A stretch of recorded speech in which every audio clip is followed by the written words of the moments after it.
For thousands of years it has watched over the Giza plateau, majestic, mysterious, silent, the Great Sphinx of Egypt.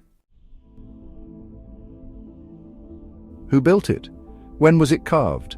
And is this even its original face? In this episode, we dive into one of the greatest mysteries of ancient Egypt, a story lost in sand and time, shrouded in legends, and challenged by modern science. Many researchers have noted something strange about the Sphinx. Its head appears far too small for its massive body. One theory suggests that the Sphinx originally had a different head, perhaps that of a lion, but erosion over thousands of years damaged it. So the rulers of the dynastic period recarved it, possibly more than once. That would explain why the head is in significantly better condition than the heavily eroded body. Ironically, it should be the other way around. The head, being the highest and most exposed part, should have suffered the most from wind, sand, and rain. So why is it better preserved? Because this is not the original head.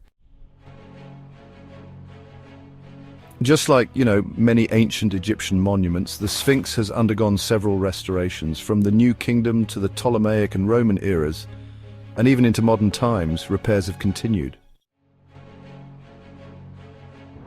Dr. Salim Hassan noted that the Roman historian Pliny believed the Sphinx predated the dynastic period, and Maspero, another legendary Egyptologist, quoted, "The Great Sphinx has been guarding the northern edge since the time of the Followers of Horus."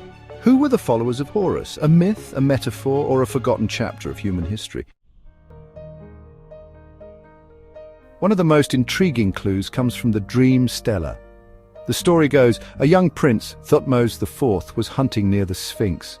He rested in its shadow and, fell asleep. In a dream, the Sphinx appeared and promised him kingship, if only he would remove the sand burying its body. Thutmose fulfilled the vision, cleared the sand, and later inscribed this story in stone. But here's the twist. The dream stela shows offerings being made to two sphinxes, not one. Could there be another sphinx? Most Sphinx statues in Egypt come in pairs, from temple entrances to the famous Avenue of the Sphinxes in Luxor. Dual statues are everywhere. In the 1920s, famed English Egyptologist Flinders Petrie was intrigued. He followed the line indicated by the dream stela, walking westward across the Nile through farms and the desert, but found nothing. Later, Egyptian Egyptologist Bassem el-Shamar took up the quest. He reached out to NASA, which responded with satellite images showing a large, potentially man-made object beneath the surface. He published his findings in a book titled The Second Sphinx, but due to lack of excavation permits, his work remains unconfirmed. Dr. Zahi Hawass insists there is no evidence of a second Sphinx, yet the debate rages on. Enter Robert Bauval, the engineer-turned-researcher who, linked the layout of the Giza pyramids to Orion's belt. He asked a simple but honestly profound question. What did the sky look like 12,000 years ago? Using astronomical software, Bauval discovered that in 10,500 BC, the constellation Leo, the lion, rose perfectly in front of the Sphinx at dawn. And amazingly, the Nile mirrored the Milky Way. It was as if Earth had become a reflection of the heavens. The Sphinx, with the body of a lion, faced its celestial twin, not just the sunrise, but the stars. Was this intentional? Bauval believed yes, and so did geologist Robert Schoch. In the early 1990s, Robert Schoch analyzed the erosion patterns on the Sphinx. He concluded these patterns were caused not by wind, but by water, heavy torrential rain.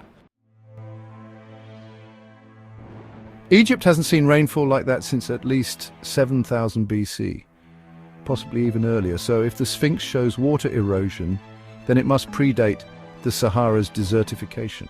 In other words, it could be twice as old as the pyramids. Mainstream archaeologists were furious. Dr. Mark Lehner called it ignorant. Dr. Zahi Hawass labeled it an American hallucination. But Schoch and Bauval stood firm, later co-authoring the book Origins of the Sphinx. But even bold theories have weak spots. First, Bauval and Schoch separated the Sphinx and the pyramids from the rest of Egyptian monuments as if they were built by a completely different civilization. Where are their temples? Where are the tombs, the inscriptions, the tools? Second, there's the overuse of the word Atlantis. Many claim that survivors of the lost continent came to Egypt, bringing their advanced knowledge with them. But this idea lacks hard evidence and honestly opens the door to myth over science. Still, one thing is clear: the Sphinx does not fit neatly into the timeline of official history. Ancient Egyptian tradition speaks of a time before the Pharaohs, the age of the gods. Horus, son of Isis and Osiris, was said to be the last of these gods, handing power to a lineage known as the Followers of Horus, the Shemsu Hor. Manetho, the Egyptian priest and historian, wrote that this era lasted thousands of years. Some believe the Shemsu Hor were the real builders of the pyramids and the Sphinx, a golden age lost to catastrophe. Unlike the gradual decline described in mainstream history, alternative scholars believe Egyptian civilization collapsed suddenly. Why? Well, evidence points to three things: mass destruction, broken temples, shattered statues, toppled pyramids, not just looting, but devastation, abandoned projects, unfinished pyramids, sarcophagi left mid-carving, as if the builders were interrupted forever. And then lost knowledge. At one point, Egyptians built wonders we still don't understand. And so today we have two streams of thought.